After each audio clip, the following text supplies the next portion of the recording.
Never say never. Never say never. Welcome, everybody, to First Nation Fridays. It is Stir Crazy, episode number 76, all brought to you by the Real News Network. I am your host, Kim Brown. You guys know what this is.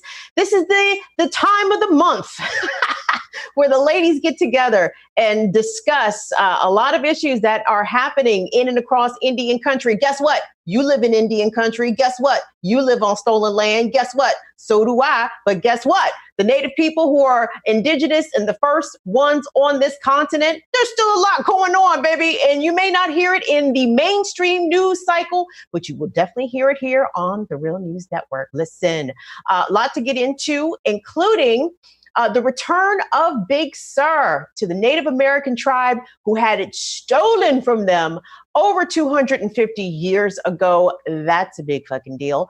We're also going to talk about how the Turtle Mountain Nation has been the first in North Dakota to legalize same-sex marriage. Big deal. We're also going to get into the controversial issue of the Freedmen. Shout out to Black Magic, who sent this to me and said, Kim, you guys might want to discuss this on First Nation Fridays. So the descendants of slaves who say that they are also rightful members of the 5 civilized tribes out of Oklahoma. The Choctaw Nation said, nope, you got us confused, baby. Y'all not down with us.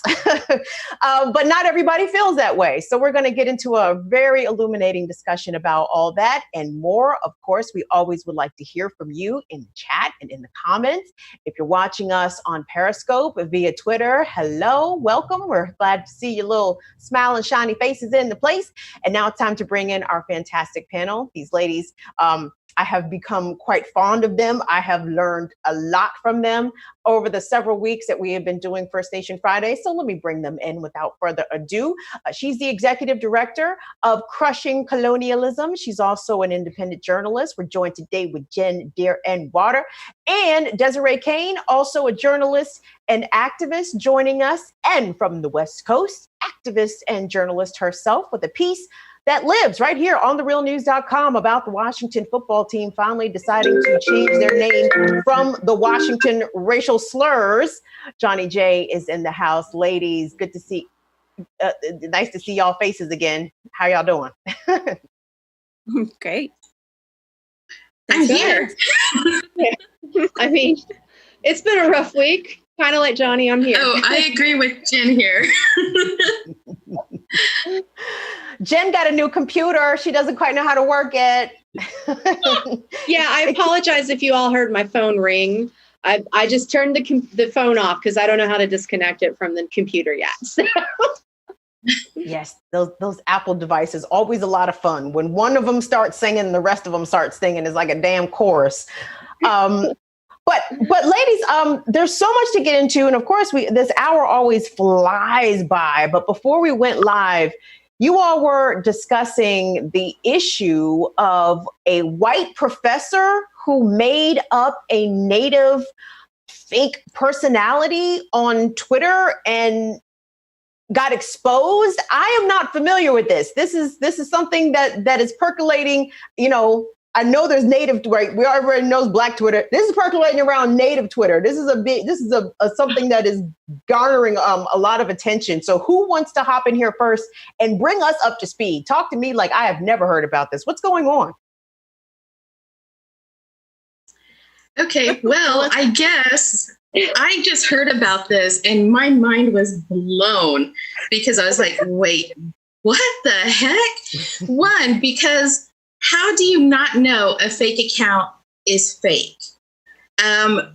Especially when they're claiming to be an anthropologist, and not just an anthropologist, but a native anthropologist, because Indian country is small. Like we've said that several times on the show, and we're all connected in some way. The other thing is that once you start breaking down certain subcultures within Indian country, whether you're a geek or, an anthropologist or an academic, those populations get smaller and smaller. And again, we're all connected. We're all familiar with who's doing what, and we all have mutuals.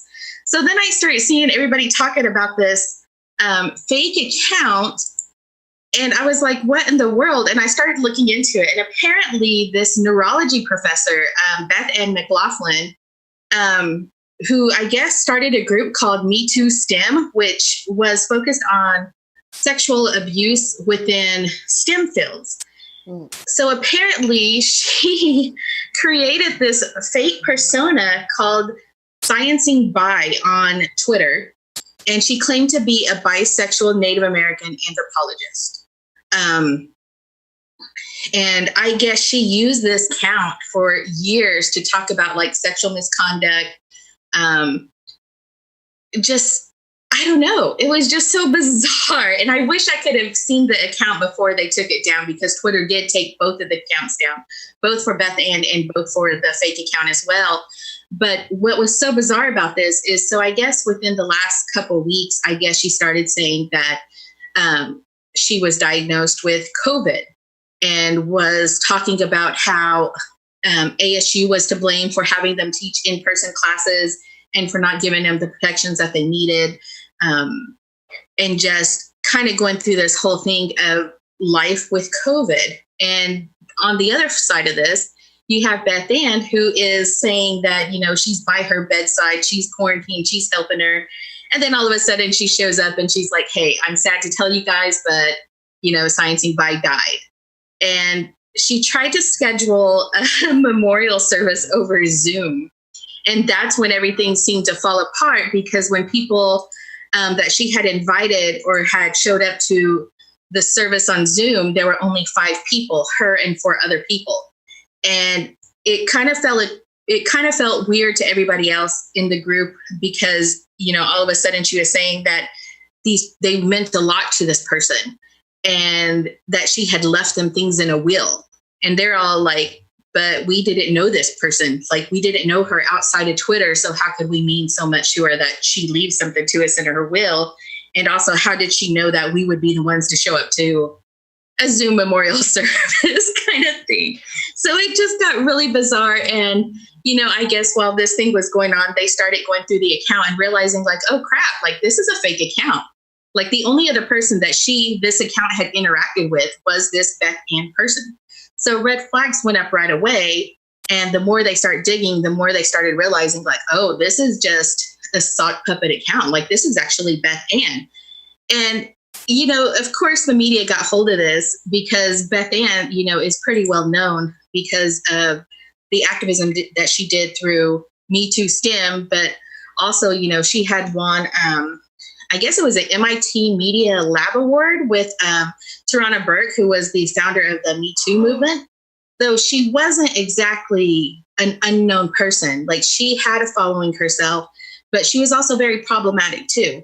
So, you know, it was just very bizarre that she did this and that it was kept up for so long without any red flags, because people were saying that, oh, I learned so much from this account. And I'm like, what did you learn? Like, what? Like, what can you learn from a fake Native account? And it blew my mind because it shows how, you know, like, I don't know, being Native, like we have to fight for visibility in whatever we do, in whatever field we're in. We have to fight to have our contributions recognized. So it seems so bizarre to me that this fake account was somehow able to garner a following, and people saying, oh, I learned so much from this. People, you know, saying, oh, I'm so sorry this person died. You know, I'm going to miss them. And I'm just like, what in the world? How did nobody realize that this person's not interacting with anybody else? She has no connections to other Native people. She's, for being an anthropologist or a scientist, she's sure not at other conferences, even just attending if she's not presenting. And just like, so many things. And I'm just like, what? Because I look at a lot of accounts on Twitter that follow me, and right away you can tell that there's a lot of fake accounts. Usually new, usually no name, no real picture, you know, like, and all these were there with that account. So it's just beyond me that she got away with it for so long. And it's so angering too, because it's just so white.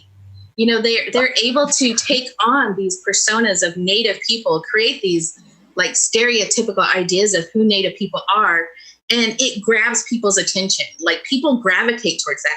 they won't gravitate towards us actual real life native people.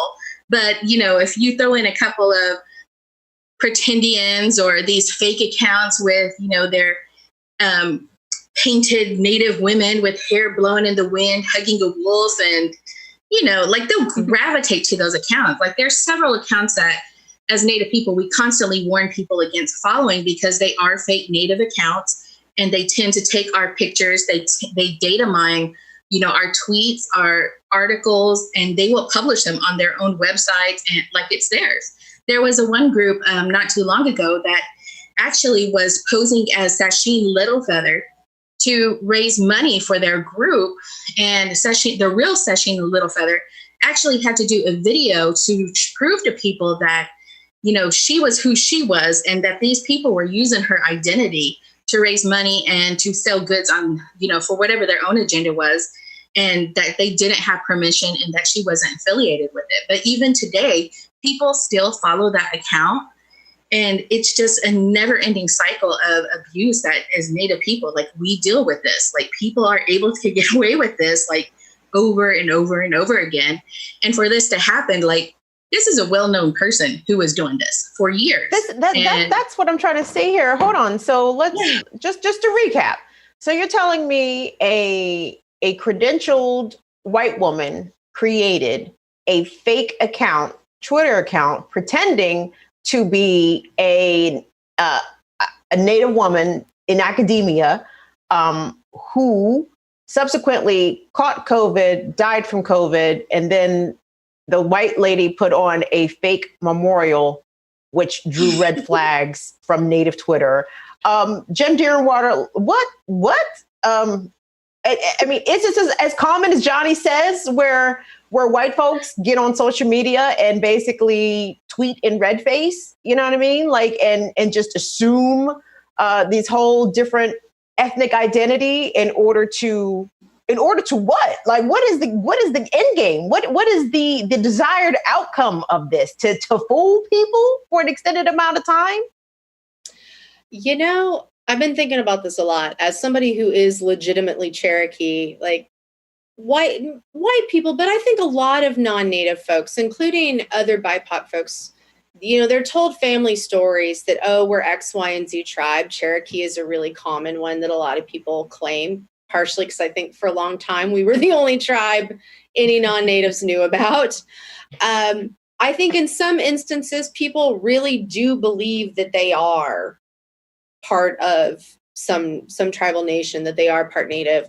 I mean, even my mom, who's white, has told me, oh, we have a little Native American in our family. And I've had to tell my mom, like, Mom, no, you can't say that. That's not real. Even if our family has that legacy, this part of my family clearly has no kinship ties whatsoever to any Native people. So that's not how it works. Don't say that, I think in this instance, like, it's just mind-boggling how wild the entire story is and why Beth chose the identity she chose. Like, I just don't understand it all around. I mean, it doesn't make sense to me. I really don't get it. As a bisexual Native person, I don't get it. Like, I'm proud of who I am and I'm proud of my communities. But man, it is tough. It is tough being Native. It's tough being bi. Why the hell would you claim an experience you don't have? Why would you take on forms of oppression that you don't have? Like, I don't understand it. I think somewhat with the Native piece, at least, we Natives are really treated like we're sort of racial unicorns. Like, we're just these magical little special ethnic people that, if you feel like your life is humdrum, you just make this up and say you're part Native without having any of the ties that actually make us Native, Like we have discussed in this show in the past, it's not just about whether or not you have, the quote blood quantum. It's also your ties to your people. Are you a part of the community? Are you a part of your tribal nation? Do you have spiritual ties? And I know that that can get very tricky for a lot of us. I, as a queer Native, do not always feel welcome with Cherokee Nation of Oklahoma. I understand that there's a lot of different people with various identities that don't always feel safe and welcome. So I know that that can create problems in legitimizing who we are as Native people. This whole story is just, I don't get it. It's a form of theft.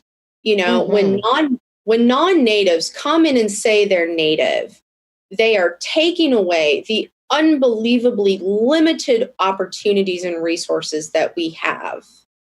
And so not only are they taking this away from somebody who is legitimately Native, or in this case, also legitimately bisexual, and biphobia is real. That's a real form of discrimination, both within queer community and straight community. You're taking the space away from people who are suffering from hyper-erasure. You're also speaking over legitimate Native people. There's a reason that some people love to claim Elizabeth Warren as a Native, because she's giving a narrative they feel comfortable with. Whereas, we'll just say me, for example, when I speak as somebody who is legitimately Cherokee Nation, man, I hold people accountable and I'll put your feet to the fire. Whereas these pretendians, they're not going to do that because they're not really us, It's just a mess. And it's also frustrating because it makes it so much harder for those of us who are mixed race Natives and who are lighter Natives. It makes it where we are not being believed. And not only that, but we can't believe each other. It's really disheartening to me that I have to go to other people who are Native and say, hey, can we talk about your family ties? Because X, Y, and Z is saying you're not really Native. And then we have all these pretendians out here. So it creates so many problems with us within non-Native society and within our own larger Native community, the Pan-Indian community, and within our own tribal nations. Desiree, I'm going to tell you something, and I'm going to share this with the audience. Jen and Johnnie already know this because I told them this, at a different point in time. Some of my family are some pretendians. At least we think they are pretendians. There was family lore. My family hails from Central Virginia, and we were told for a very long time that we were Pamunkey Indians, or at least part Pamunkey Indians, to the extent that we would go to the powwows. Okay, we would show up at the powwows in the summertime, and not that we ever tried to claim, any sort of, benefit or anything like that, but it was just something that was understood / passed down that we were Natives until, or at least part Natives, until somebody got their DNA done, two close relatives of mine, and found out that no, we are actually not Native at all. We are just regular old black and white. This is definitely more prevalent, as Jen and Johnnie have already highlighted, Desiree, and it's so problematic. Mm-hmm. Yeah. I wish I could remember where I heard it, but it was some years ago. That behavior, just being called racial ventriloquism, like what this Beth Ann lady did, is racial ventriloquism.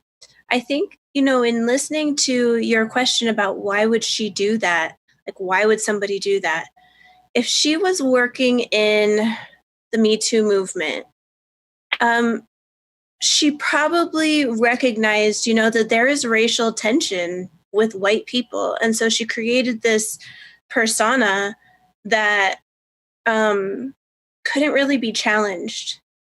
And so it gave her an authority and voice in a space that she wanted social gravitas for, which is like colonizer stuff 101, right? To go in, want access, want the resources, want, in this case, the social capital. But a lot of Americans have, this, I feel like it's maybe ingrained into kind of Americana, that if you are a part Native American, that you are therefore inherently more American. Mm-hmm. And I don't really know how that works, because it's actually the opposite, right? If you're a member of a sovereign nation, you're a member of that nation. And so somewhere in there, I think there's a lot of folks that need to do their family research and just know the truth and history of your own family. There's no shame in it. It's just something that we all need to do. And it's good just to learn about your ancestors and who they were. So, I think that's something that for healing in between community members, if folks were a little bit more up to speed on what the true history of their family is, because they've, for Native families, it's a little harder with documentation, but, getting your stuff together, knowing your family history. I think there's a deep yearning because of the way that capitalism separates us from our connection with the land, that people, they want to be closer to the land and they don't know how to get there. So after Standing Rock, we have like a whole bunch of born again Indians, right? Or they're suddenly Native because, but I think at the very root of it, they don't understand, like, it's a yearning for that connection to a place where so many people have been removed from place, right? By forced migration, those sorts of things. Well, speaking of people that have been removed, recent news coming out of California has told us that we're actually going to see some people restored to their ancestral lands. The Esselen, I hope I'm saying that correctly, Esselen, Esselen tribe of Monterey County, California, has now been granted land that was already theirs, but 1,200 acres just south of Big Sur, a very popular resort area in the northern part of California. Desiree, I believe this is your neck of the woods. These aren't your people, but this is your region. This is a big deal for this tribe to be restored, any of its lands. According to KTVU.com, it marks the first restoration of any lands to the tribe, which lost 90% of its approximately 1,000 members to disease and other causes back in the 1800s when it was initially colonized by Europeans in the early 1800s, which is incredible. Little Bear Nason, who is the chairman of the tribe, says, quote, "It is beyond words for us. It is the highest honor. This land has been the most important thing to us. It's our homeland, the creation story of our lives. We are elated and grateful." Desiree, this land lies just on the north side of the Little Sur River, where the endangered steelhead fish spawn, and also encompasses old growth redwoods. People talk about Big Sur. I've never been to that part of the country, but they remark about how beautiful it is. And obviously, like I said, we're all on stolen land. But for this tribe, the Esselen tribe, to be restored 1,200 acres of their ancestral homelands, talk to us about what that must mean and why it's still not enough.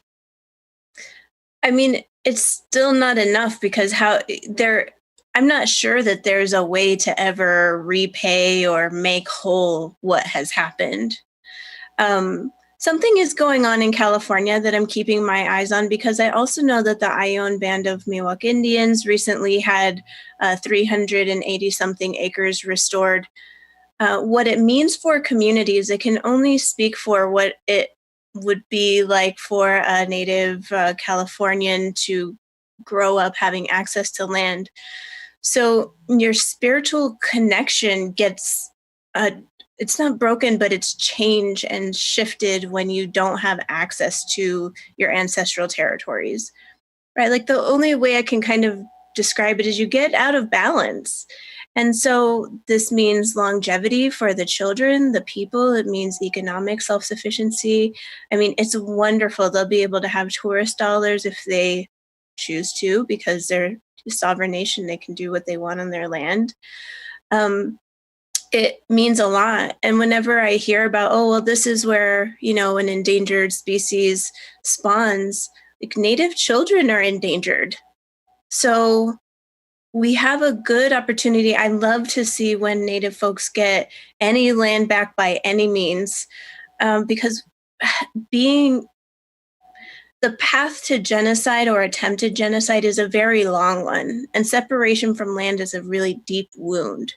So when those children are able to have their children upon that land, when there's multiple generations that are able to have less restricted or full access to their territory, you start to have whole people that come out of it who are able to be resilient, who are increasingly self-sufficient, who, have land-based education, which is incredibly important and something that the American education system doesn't do. So I am elated and I am congratulatory to that community and that nation, because every bit of land back that Native people get is a win against the harms of colonization. And it's a tiny little suture up of the wounds that have been inflicted, right? It's not going to ever be enough. That has impacted our RNA. It has impacted our genetics, what has happened. But it is a step where you can find hope, that the children are going to be able to grow up in a place where they're meant to grow up. Jen, when I saw this story, I was surprised, because when does the government ever give Native people anything that they are rightfully owed?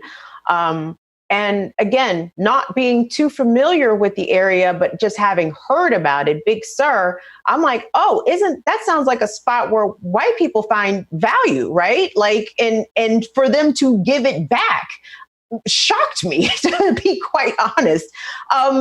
When you heard this news, because it almost is along a similar vein of the restoration of sovereignty of the tribes in Oklahoma as a result of the Supreme Court McGirt decision, which happened in recent weeks. Is the U.S. trying to get right in tiny increments, in your opinion? I don't think that. I think and this has just been addressed, but we have to constantly remember to not say, oh, America gave natives X, Y, and Z. This was our stuff to begin with. And it can sometimes be challenging to talk about, because our people, while all different, one of the sort of universal things that you will find, at least within the so-called US, is that Native people traditionally don't believe in a sense of ownership.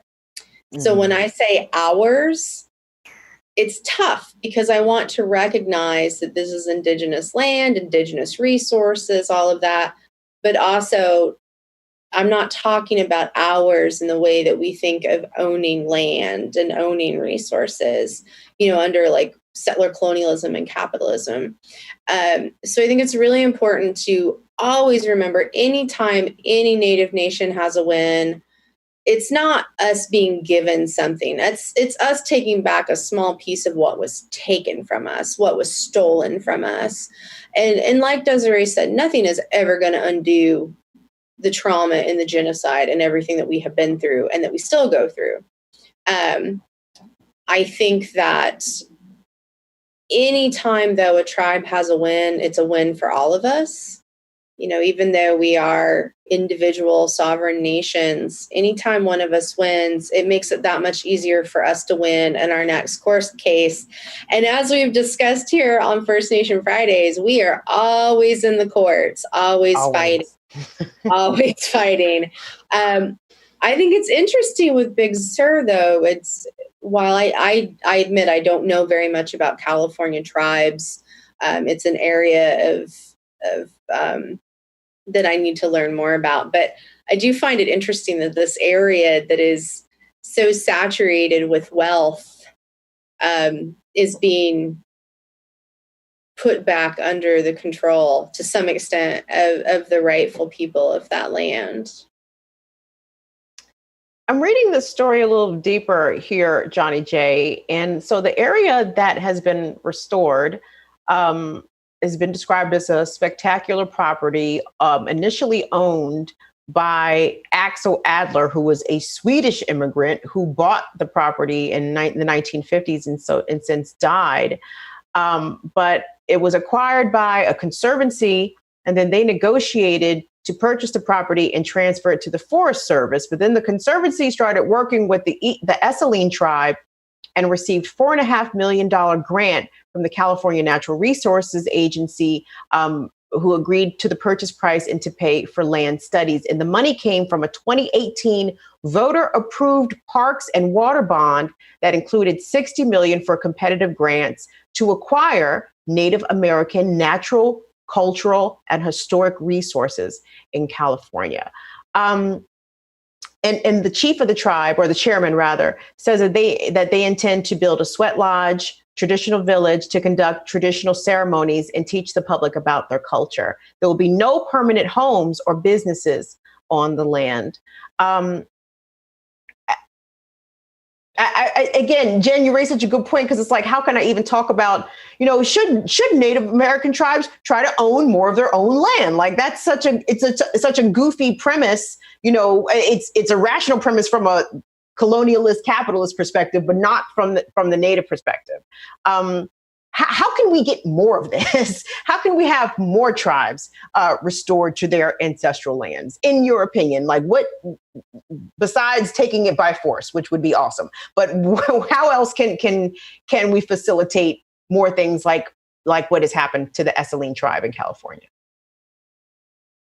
It takes collaboration. I mean, that's the sad thing, is that, in order for, this tribe to get this land, they had to collaborate with a non-Native nonprofit group and depended on grant money and then to also trust them that once they got that money and made that purchase, that they would follow through and give that land to the tribe, which, thankfully they did. But, in Indian country, we often hear so many people, from nonprofits to celebrities, that are always like, you know what we're going to do? We're going to buy this Native land and we're going to give it back to Native people.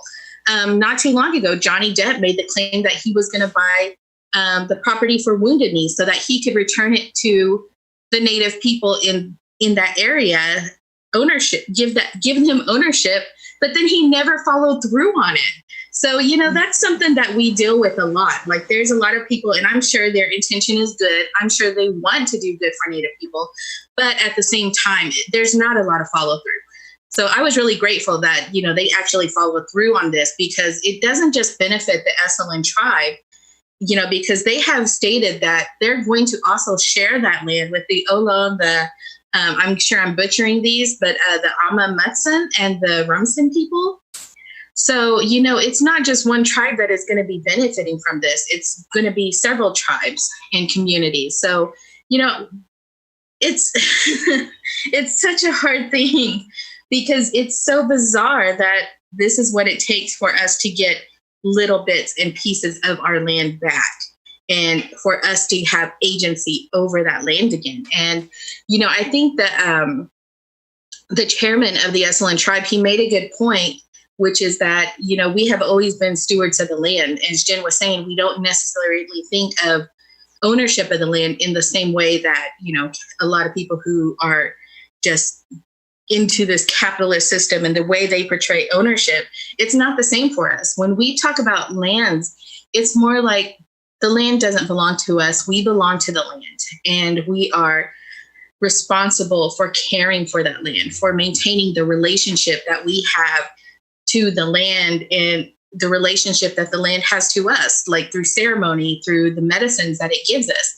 So there's a lot that goes into it, and it's so bizarre. Like, even to me now, just like, this is a good thing. This is something to celebrate. But in the back of my head, it's also like, wow, like, why did we have to go through so many agencies in order to get this little piece of land?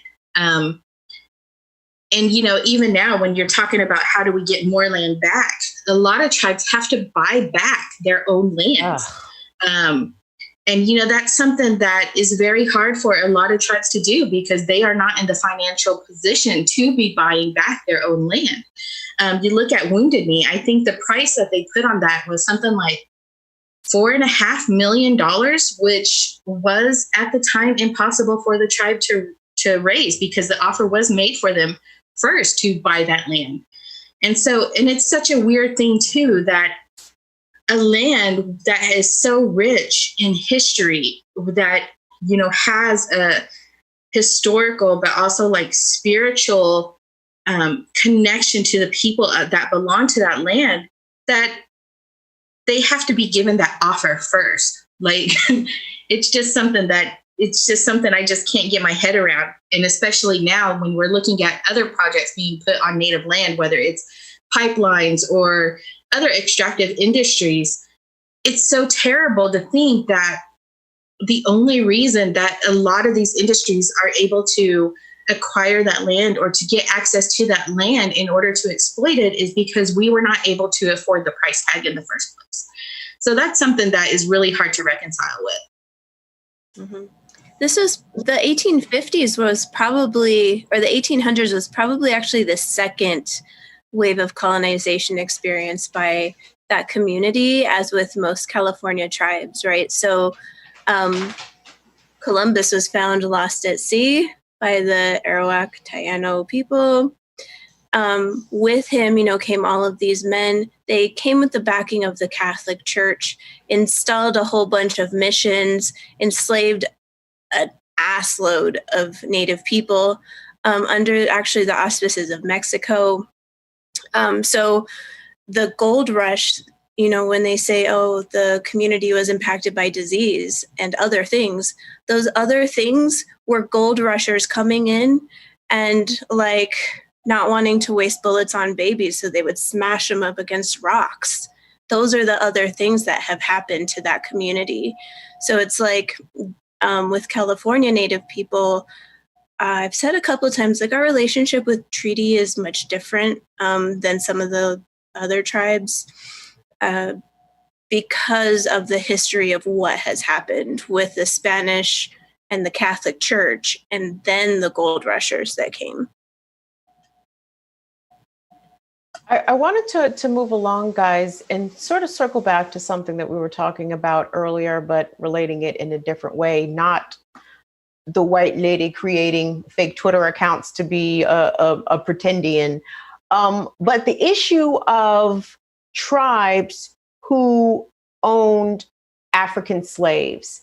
And the chief of the Choctaw Nation in Oklahoma has penned a letter condemning California Congresswoman Maxine Waters for her continued support and demand that the Choctaw Freedmen, a group of Afro-Indigenous descendants who are asking, demanding, insisting upon not only recognition, but citizenship or belonging to the Choctaw Nation.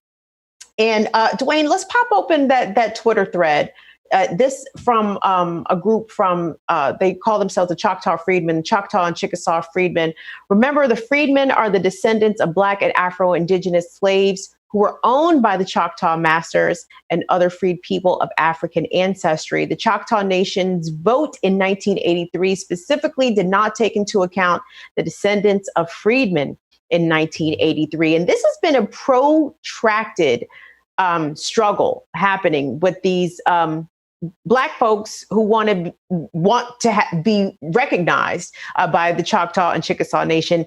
In the letter that the chief of the Choctaw Nation, Chief Batten, he argues that the Choctaw Nation has the right to deny the freedmen citizenship rights because in their constitution, which was passed in 1983, outright excluded the freedmen from citizenship.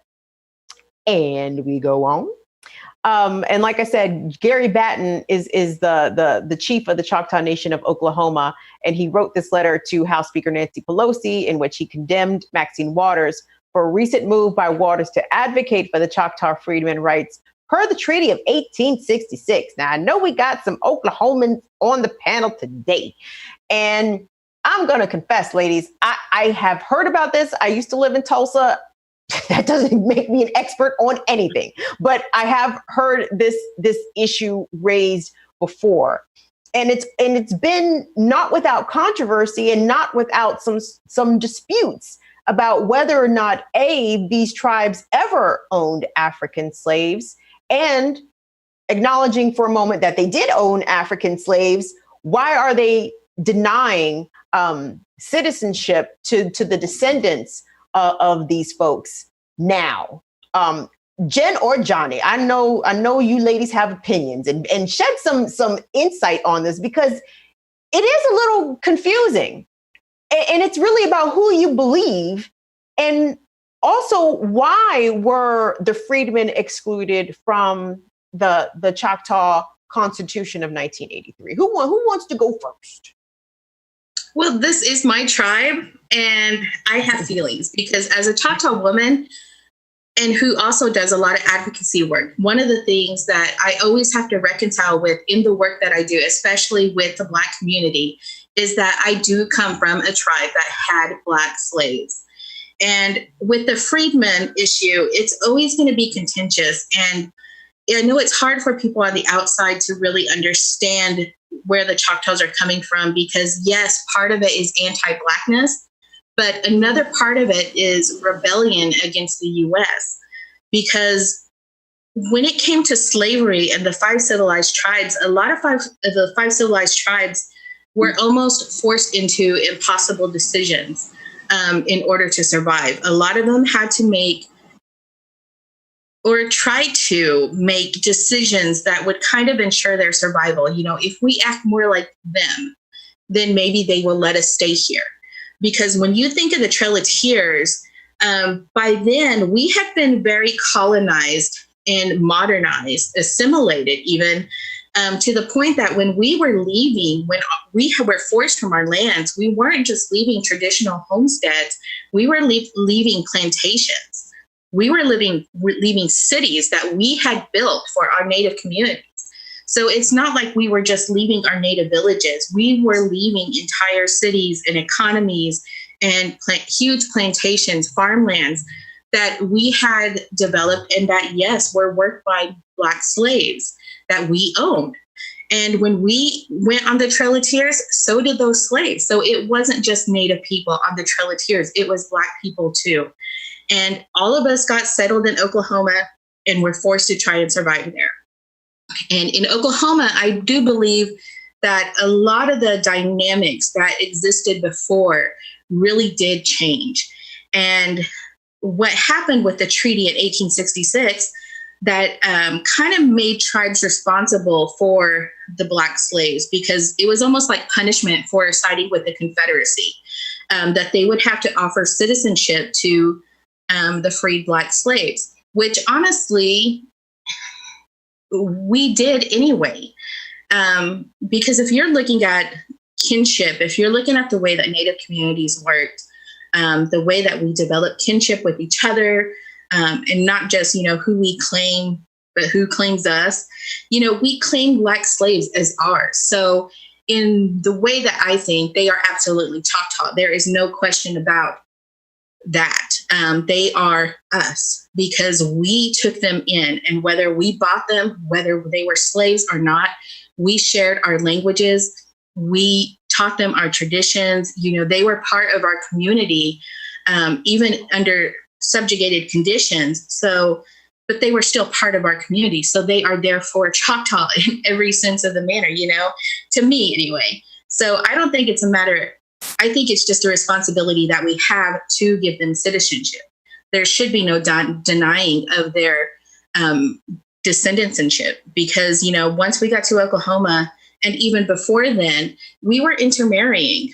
There are descendants of slaves who are also descendants of Choctaw people who owned them. You know what I mean? So it's a very complicated history, and it's one that gets very controversial because, yes, a large part of the denial of freedmen citizenship is anti-blackness, which is so strife in Indian country. But a part of it is also rebellion, because they do feel like they were kind of forced into this. And because of that, they don't want to be held responsible or don't want to acknowledge that they were complicit in harming Black people or in that part of that history that is so ugly. And that, Black people still feel the ramifications of today. And so, reparations, citizenship for freedmen, I think is just just a given. Like, that should be no questions asked. Like, in my opinion, I think the 5 civilized tribes should be setting the example for how the U.S. should be making amends to Black people for slavery. And that's reparations. That's also returning land bases that were stolen from them as well. Because when you look at the history of Oklahoma, and a lot of people don't realize this, but when the Trail of Tears happened and before the land run happened, there were Native communities, like cities where, we all coexisted. But beyond that, there were entire Black cities that existed in Oklahoma that, just like the natives were pushed off our land during the land run, so were they, because that land was overtaken by the Sooners, So it's a very complicated history that people don't realize is there in Oklahoma, that there were free Black people there, that there were Black cities that felt the same impact that Native people felt because of the land run, and also, slavery, everything. Like, our histories are just so entangled that, to me, it's just a no given that their citizenship should be recognized without question. They should have the same benefits of our communities that we do, because they help build our communities as well. And they are a part of us through the shared histories, through the languages, through the traditions, through them being a part of our communities. They are Choctaw, they are Chickasaw, they are Seminole, they're Creek, and they're Cherokee. Like, that's just a given when you look at the dynamics of how Native communities create our kinship ties. Like, that's undeniable. And yes, I think it's hard for a lot of tribes to have to be told by the U.S., to have this, and yet again, another treaty forced on them, saying that they have to do this, this, and this because of this, this, and this. But at the same time, we need to acknowledge that while it was a forced decision that we were making, nobody actually forced us to make that decision. It was something that we did in order to try and ensure our own survival. But so we do have to deal with the consequences of those choices. We did have Black slaves. That is an undeniable part of our history. And we do need to pay reparations. We do need to make amends. And we do need to make huge apologies to the Black community for that, in order for us to start mending a lot of those rifts that exist within our communities, and in order for us to really move forward and create unity between us. Because, the strongest weapon against, white supremacy is going to be when Black and Native people join forces and we strike those final blows together, because, the original sins of this country began with us and they have to end with us. Let's let Jen, I want you to hop in here, because I'm curious, because I know, Black people who generally either believe through family lore usually claim Cherokee, right? Oh yeah, my great grandma was Cherokee because she had long, straight Black hair. How has the Cherokee Nation received their Afro descendants, to your knowledge? Not so well, I would say, at least based on what I grew up seeing and what I know. On this particular issue, I'm just speaking for me and what I know and what I've seen. There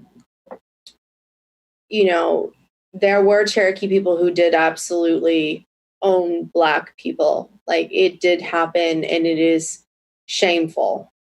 There's no excuse for it. And it's one of the very few things about being Cherokee that I actually do feel a sense of shame over. I want to point out, because I think that this is really important on a larger picture, that chattel slavery was not traditional amongst my people. I think that this is something that some of our ancestors took on partially in the process of assimilation, as Johnny's kind of talked about, is that there was this idea that if we just behaved like the white man, they'd leave us alone. And we know differently. That didn't work. But I think that was a little bit of what was going on. I think also, too, I need to look more into this, but one of my friends who is native out of Virginia had shared a while back that there was a tribe in Virginia. I apologize, I can't remember which tribe it was. I need to look into this more.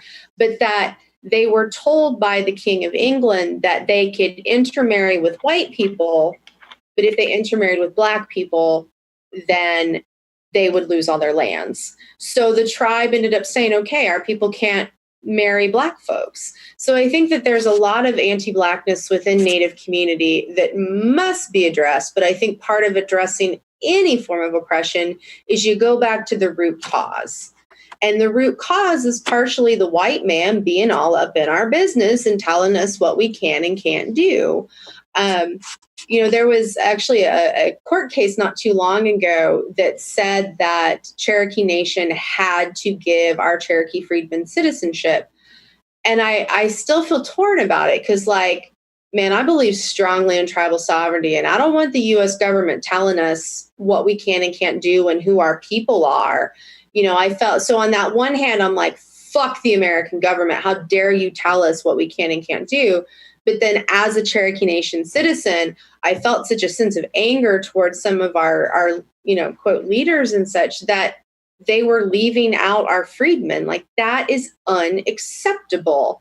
Like, some of our ancestors, for better or worse, whatever fucking reasons, decided to take part in the chattel slavery system. They decided to buy Black people and own Black people. And we have a responsibility to their ancestors to be there and to have them have citizenship. And that's another thing that I feel like is sort of part of the misunderstood part of being Native, is that it's not just whether or not you have the blood, it's whether or not you are a part of our community and whether or not you are part of our nation. Just like we think of American citizenship, there isn't. Policy-wise, you could argue that we definitely in this country really like to favor white folks for citizenship. But there are people here who are citizens that aren't necessarily white or whatever ideal that we have as a society of what American citizenship looks like. And I think that that is similar with tribal citizenship. Like, we can have citizens who don't necessarily have, the quote, blood quantum. I don't know. It's a very frustrating situation, like sitting back and watching this nonsense within Cherokee Nation, where I'm just like, why are we denying our relatives? Why are we denying our freedmen?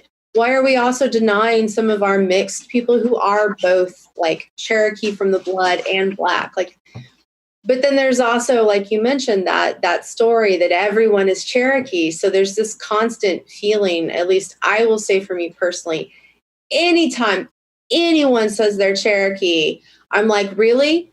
What tribe are you? Who are your people? What, where do you belong? Because there's just such a larger misunderstanding of the whole mess. Yeah, there's, like I said, very prevalent in African American, and not just my family. I mean, again, anyway, my family's interesting, but there are all these super light-skinned Black folks, in Central Virginia. And I think wanting to be part of Native culture or to claim, to be Pamunkey Indian was a way of denying the amount of white that is actually, in our blood for worse, can't say for better. But Desiree, anti-Blackness and colorism in Native culture. This is still very much ongoing, but it absolutely goes back to colonialism. So what can be done, to embrace more brown natives and the Afro-Indigenous people that definitely exist, not just the ones that, just we're told that their great grandmother was Cherokee somewhere, but no, the people who have done the research. There's a collection of folks, Black people who are seeking this citizenship with the 5 tribes in Oklahoma. I found this lady's YouTube page, and she was talking about how difficult it is to trace your ancestry, specifically about Oklahoma. I know you're not from Oklahoma, but just giving you an example. But because the Oklahoma Territory it was a territory. It wasn't a formalized state. There was no courthouse that kept records, and not as old and established as the East Coast was in terms of colonialist structures. But how do Native communities address anti-blackness and the colorism issue that affects them as well? Well, I mean, anti-blackness is not acceptable, and I think it's going to take white coded natives like myself to be better at passing the mic. A lot of the same things around allyship for people with white privilege apply to white passing natives. And so internal to the community, anti-blackness has to be fought like head on, nipped in the bud. There are some protocols around elders that make it difficult to speak back to Native elders if they're saying something that's super bigoted and you're just like, oh my gosh, like, Auntie, no. But it is important that there's pushback. We have to, within the Native community, reconcile that we have been pitted against the Black community. And it's really strange because so many Native families are mixed. Like mine is very mixed. And so I think it has to be nipped in the bud, and we can't let white supremacy reign. So, for example, sometimes in academia, and this maybe kind of circles us back to the whole beginning of the show, right? Like there need to be spaces created and the line held for Native people and Black folks, people who do not have the same like white privilege. Folks like me need to be just passing the mic. Like there's allyship 101 where that needs to be, I feel like, a little bit more strongly put forward, right? So when you have an entire like academia, an entire realm that is centered around white voices, white record keeping, white data sets, white perspectives about all these things, like the American public could do everyone a favor and develop some nuance to understand that, for example, a white coded Native, I'm not a person of color. And there is something to be said where we need to develop these racial understandings so that in between one another, we have the language to combat anti-Blackness, and then to actually put those prayers that say we're tired of these divisions into action, and to really look at what are the privileges that we have. If, maybe folks have class privilege, making space for Native and Black content creators in the tech space is a very, wealthy, white, cisgendered male space. And, I worry because I know that a really high percentage of white people voted in Donald Trump, and I'm worried that's going to happen again. And I know that white organizers have been trying really hard to work on white people and allyship. There's just going to have to be a lot more work done. And that includes for white passing Native people. There's a movement slogan about step up, step back. Like we need to normalize stepping back sometimes because American individualism encourages, especially white passing Natives, to step forward. When really it's because like there's a lot of non-Native people who decide who the gatekeepers are, or they'll pick a Native person that serves their viewpoint to get whatever it is done that they want. And because there's resources behind it, people are forced into these weird situational colonized behavior of things. So I don't know. I think that there's a lot of work that white passing Native people need to do to be in better allyship with Native people who aren't white passing or white coded and don't have the same privileges extended by, capitalist American society. Ladies, but we absolutely you have to face it and just be like, absolutely no. Like this ends with us because it's bogus. Yes. And I think that's so important. Like as trauma, generational abuse has gone, throughout the generations, it's up to that last generation, that most recent generation, to say, nope, this is a wrap. We're not doing this no more. This stops right here. We are running a little short on time, ladies, but I wanted to definitely touch on some things. Obviously, COVID is having a disproportionate effect on the Native American population, really across the country. Anywhere where you find Indigenous people, you will find them being impacted by COVID more so than the white folks, basically. Such is the case in Wyoming, where half of the COVID deaths there have been Native people. We're also seeing a summertime tradition where powwows are being canceled nationwide because of COVID concerns. And in addition to that, COVID is taking a lot of Native elders, and the Cherokee Nation recently shared that 13 of their Native fluent Cherokee speakers died in the month of July, which is a staggering statistic. And they shared a video honoring those that have passed along. Let's take a look at that.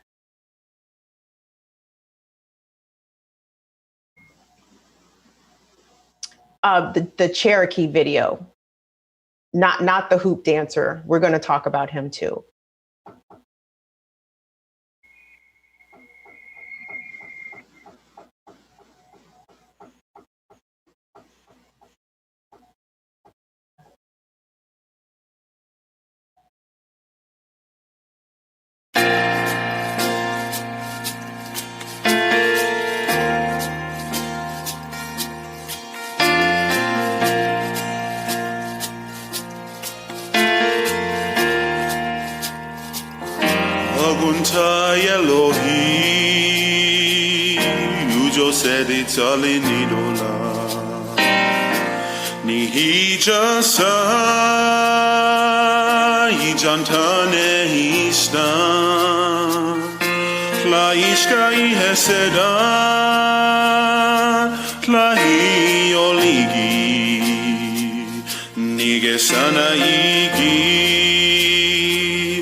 Jen, when you hear that 13 fluent Cherokee speakers have passed along in such a short amount of time, what type of loss is that for Cherokee Nation?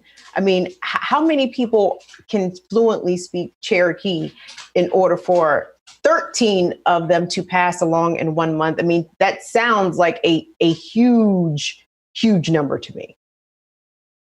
I apologize. I can't talk about it without crying.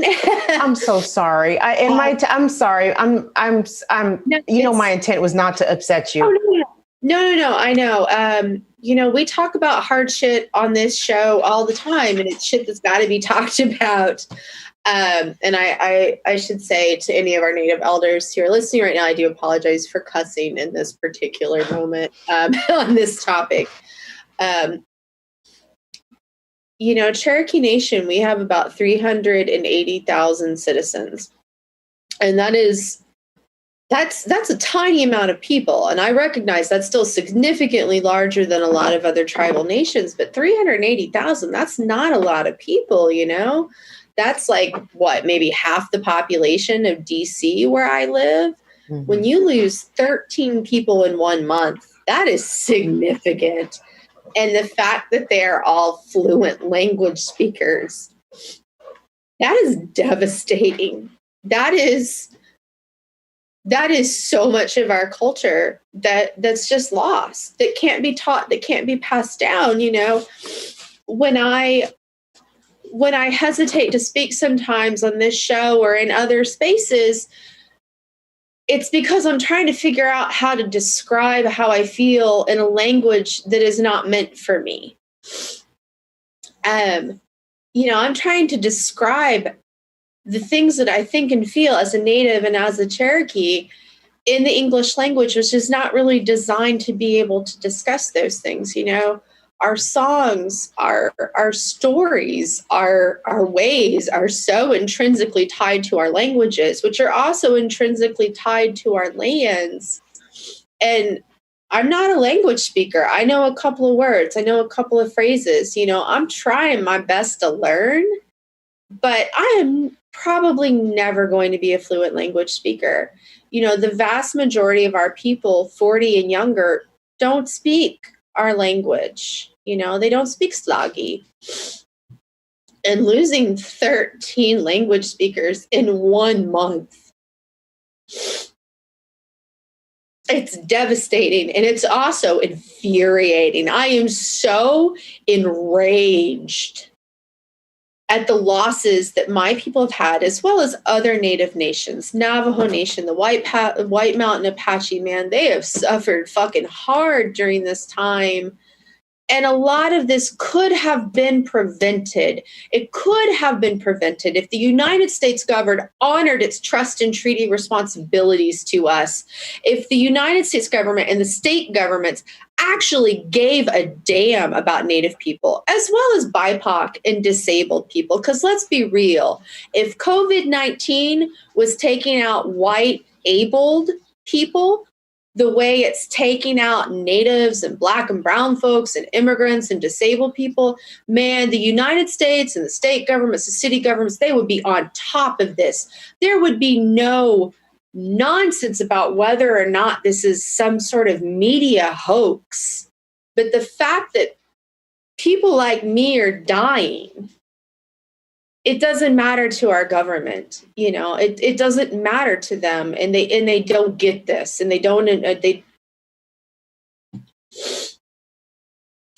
apologize. I don't know how to talk about this in a way that feels, coherent and quote professional in the colonized world, because I just feel so much pain and anger over all of it.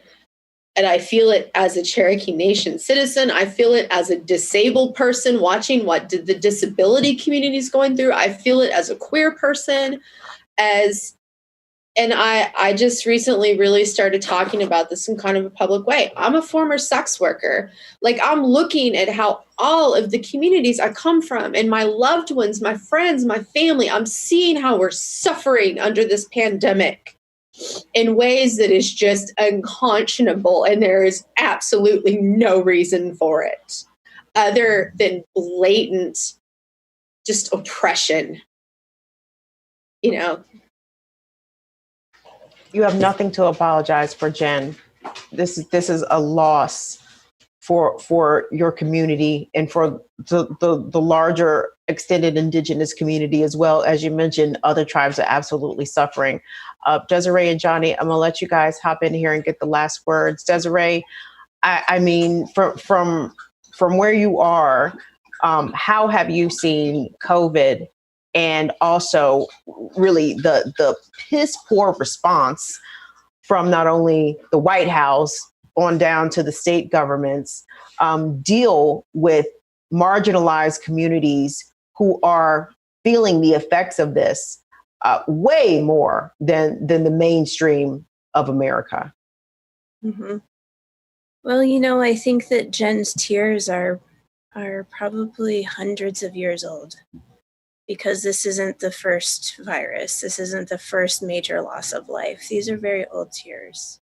And I think that that's something to know about Native people, is we all, other communities have the same kind of thing that I've witnessed, where that historical trauma, it may seem on the surface like, Jen, I definitely am not trying to speak for you, but, even if you didn't know those people, they're still your people.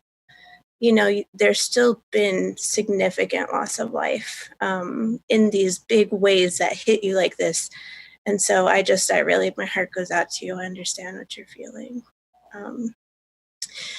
in Colorado, the governor, Jared Polis, has been, we talked about this some time ago, has been housing houseless relatives on top of a Superfund environmental cleanup site. And most of the women are located indoors where that Superfund cleanup site is. So the air is toxic.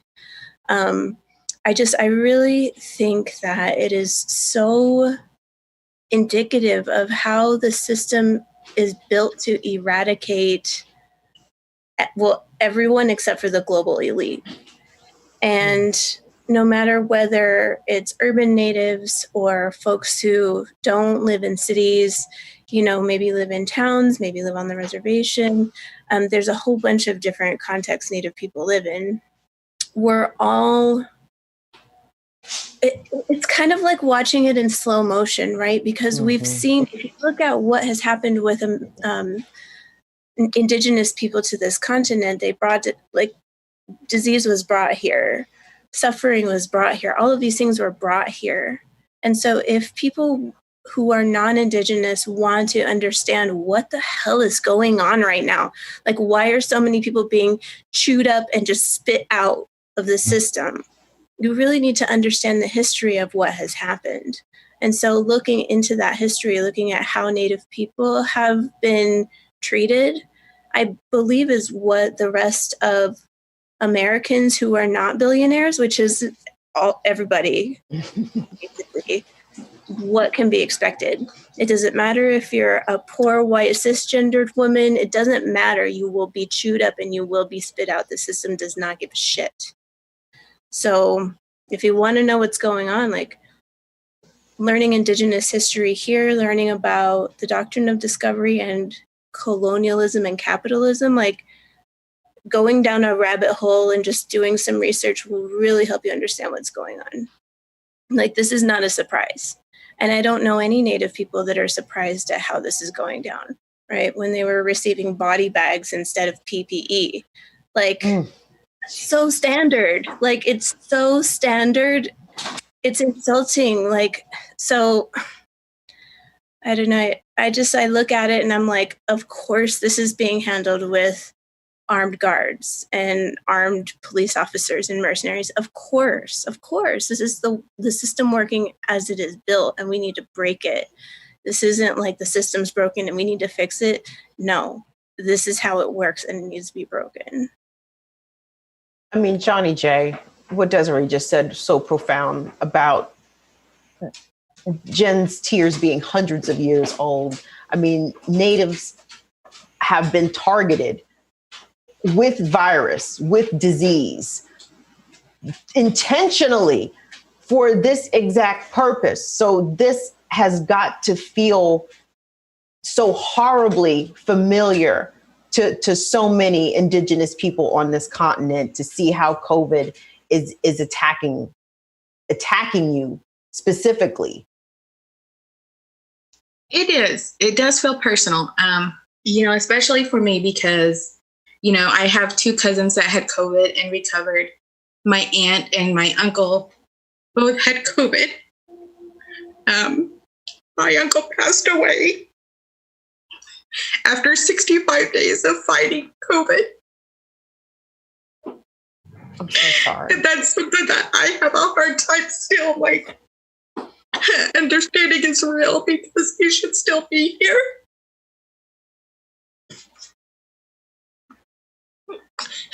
And, and I see so many of my friends too, every day you see somebody saying that their cousin has passed away, their grandma, their grandpa. I have a friend on the Navajo reservation who lost her mom and lost her grandparents in the same weekend and to COVID. And, like Jen said, it was preventable. Like, none of this had to happen. Like, the suffering that we're seeing in Indian country right now because of this pandemic, like, it didn't have to be this way. It didn't. And, we knew from the very beginning that we were going to get hit hard. None of us were under the illusion that it wouldn't be this way. We knew what to expect because this is the way that it's always been for us. We knew we were going to be the most impacted. We knew we were going to be the ones left out. of the data, of the resources. We knew that we were going to have to fight every step of the way to make sure that we could survive this. And you see our people doing so much on a community level, as far as like making sure that elders have food and water. There's some terrific efforts being made in South Dakota right now where there are some wonderful Native women who are putting together care packages for Natives who are quarantining or who have been diagnosed with COVID and have to be away from their families. They're putting together baskets of food and traditional medicines to help them. We see it on the Navajo reservation. I have a friend who for years has been doing so much on so little to help his community, Lauren Anthony. And, he chops firewood for elders. And through this pandemic, they've been taking food donations, putting together packages. They've just done so much. And you see that happening throughout Indian country and all our communities on local levels, like people doing the best that they can. And, it's really hard because, just this year, my family has been hit so hard, not just with COVID. Even before the pandemic, I lost my Uncle Bruce.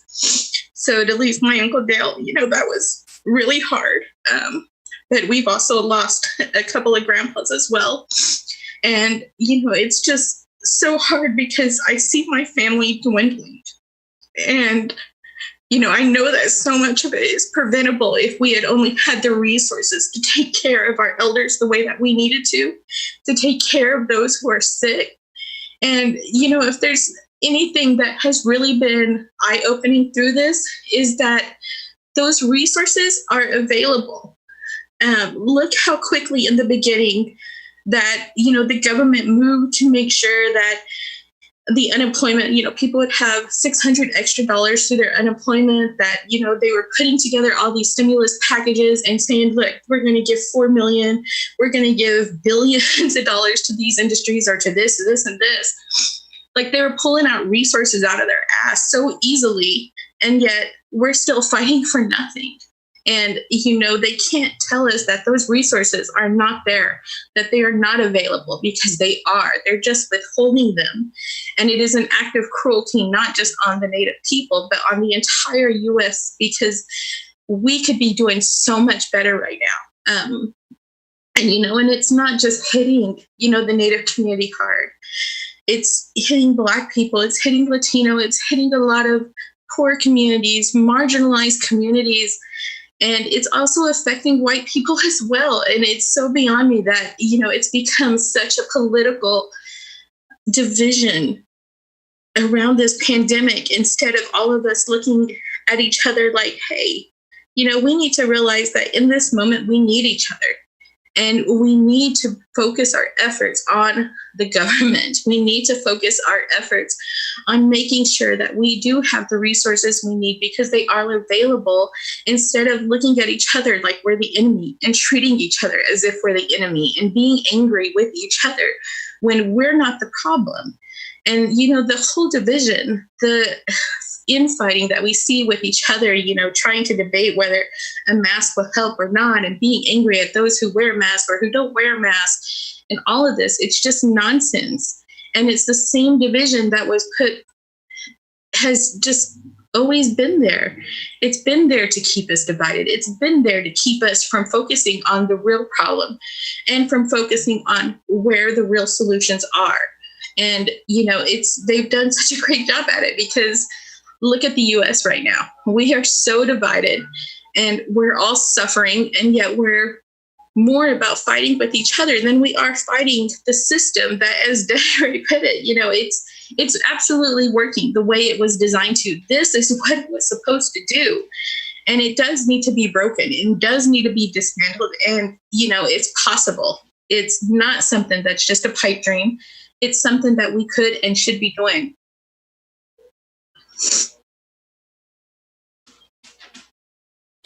I mean, we are all part of groups that the United States would rather see go, right? So understanding that, it's so important to know that the state, that which never looked out for us in the first place, is going out of its way to deliberately fail us at this time. So as much as all of us, and not just us on this call, but everyone that's watching, you guys, you have to look out for yourself at this point. Well, I'm not sure what that is, what that looks like. It definitely involves wearing a mask. It absolutely involves practicing as much hygiene and social distancing as you can, because we don't know when this is going to end. The projections for COVID right now, y'all, they're talking, I mean, just it's such a mind-boggling number. 300,000 people possibly dead by December, and most of those people are going to be Black and brown people. Okay. So even if you are a white person watching this, we need y'all to talk to y'all people. Okay. Collect them, tell them that this is not a game. And even if COVID doesn't impact you in a fatal sense, it could easily kill somebody else. It could easily kill the next person and then their family members. So we live in unprecedented times, guys. This is something that nobody really walking the planet has had to deal with. But we have to save ourselves. So please just do that as much as possible. And Johnnie and Jen, my hearts just absolutely break for the losses, suffered in your families and in your communities. And I want to thank you guys for being open and vulnerable to share those emotions with us. And I got to thank you guys. And I'm sorry to end on this kind of note. I love doing these First Nation Fridays because, again, they're so informative and so eye-opening and heart-opening. I know people all in the comments are talking about how much they learned today and how much they learn in general from these discussions. So I want to thank you all. Jen Deerinwater, Desiree Kane, Johnnie Jae. Follow all these women on Twitter, gang, because they share a lot. And it's all stuff that we as non-Native people need to be tuned into. So ladies, thank you again. Okay. Well, guys, thank you. Well, thank you. Catch you on the next one. Yeah, we'll catch you on the next one. And we're gonna talk about the real stories. We're gonna dig up good news though. We're going to talk about more Native wins because Natives are winning. And it's important for us to celebrate those victories, but at the same time, we have to acknowledge the losses. So gang, I appreciate y'all checking us out here on Stir Crazy. Again, we'll see you next Tuesday, next Thursday, next Friday, and not next Friday, but the following Friday will be the next First Nation Friday. So you guys, please be safe. Have a good weekend. Protect yourself as much as you possibly can and your friends and your family from COVID-19. Take care.